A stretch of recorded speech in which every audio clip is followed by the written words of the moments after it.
Lost Love. These things happened to me nearly 10 years ago. I lived in a city, but the city was hot in summer. I wanted to see the country. I wanted to walk in the woods and see green trees. I had a little red car, and I had a map too. I drove all night out into the country. I was happy in my car.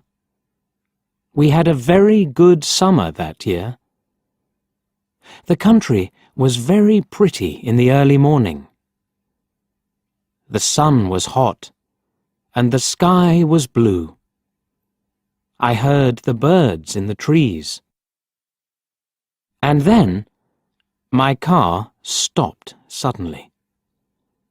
What's wrong? I thought. Oh dear, I haven't got any petrol. Now I'll have to walk. I'll have to find a town and buy some petrol. But where am I? I looked at the map. I wasn't near a town. I was lost in the country. And then I saw the girl. She walked down the road, with flowers in her hand. She wore a long dress, and her hair was long, too. It was long and black, and it shone in the sun. She was very pretty. I wanted to speak to her, so I got out of the car. "Hello," I said. "I'm lost.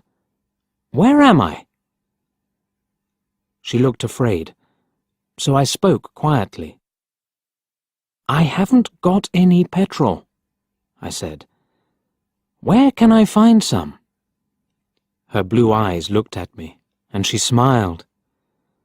She's a very pretty girl, I thought. "I do not know," she said. "Come with me to the village. Perhaps we can help you." I went with her happily, and we walked a long way. There isn't a village on the map, I thought. Perhaps it's a very small village. There was a village, and it was old and pretty. The houses were black and white and very small. There were a lot of animals. The girl stopped at a house and smiled at me. "Come in, please," she said. I went in. The house was very clean, but it was strange too. There was a fire and some food above it. I felt hungry then. That's strange, I thought. They cook their food over a wood fire. Perhaps they have no money. I met her father and mother, and I liked them. They were nice people, but their clothes were strange. "Sit down," said the old man. "Are you thirsty after your walk?" He gave me a drink, and I said, "Thank you." But the drink was strange too. It was dark brown and very strong. I didn't understand, but I was happy there. I asked about petrol, but the old man didn't understand. "Petrol?" he asked. "What is that?" This is strange, I thought. Then I asked, "Do you walk everywhere?" The old man smiled. "Oh, no. We use horses," he said. Horses, I thought. Horses are very slow. Why don't they have cars? But I didn't say that to the old man. I felt happy there. I stayed all day, and I ate dinner with them that evening. Then the girl and I went out into the garden. The girl's name was Mary. "This is nice," she said. "We like having visitors. We do not see many people here."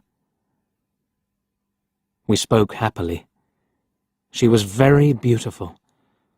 But after a time, she began to talk quietly, and her face was sad. "Why are you sad?"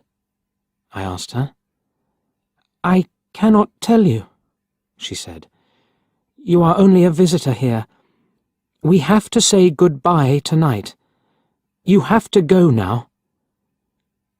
I didn't understand. I loved her, I knew that, and I wanted to help her. Why did I have to go?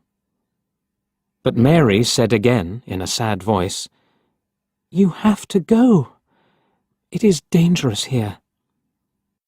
So I said, "I'll go to the next town and find some petrol. Then I'll come back."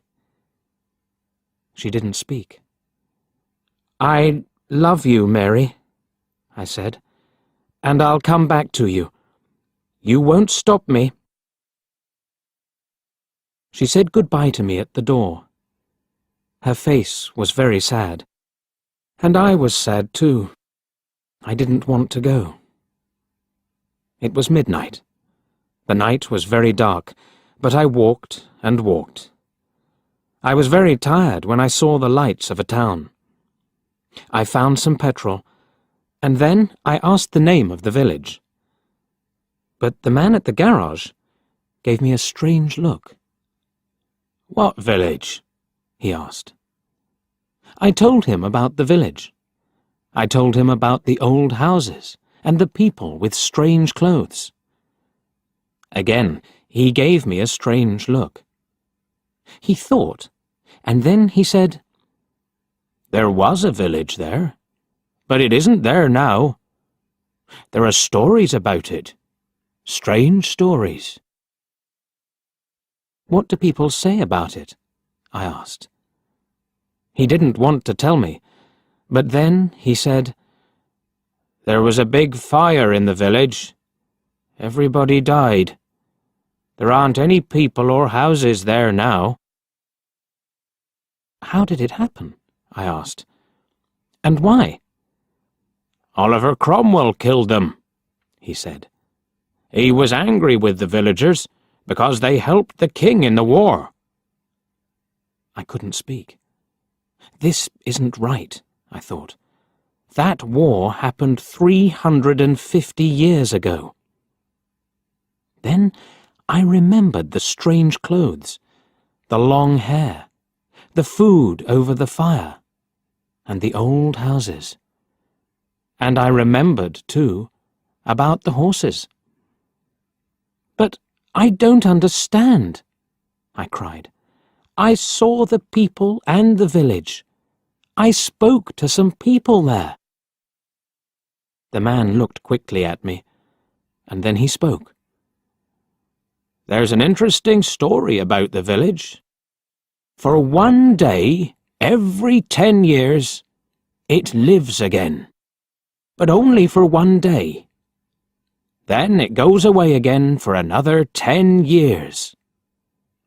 On that one day, you can find the village, but you have to leave before morning, or you will never leave."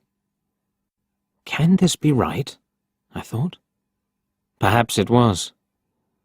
Mary said, "You have to go." She loved me, but she said, "We have to say goodbye." She was afraid for me. Now I understand, I thought. I went back to the village, but it wasn't there. I looked again and again, but I couldn't find it. I saw only flowers and trees. I heard only the sound of the birds and the wind. I was very sad. I sat down on the ground and cried. I will never forget that day. I remember Mary, and I will always love her.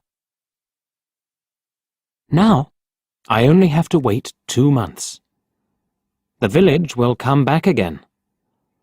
On the right day, I will go back. I will find her again, my love with the long black hair. And this time, I will not leave before morning. I will stay with her.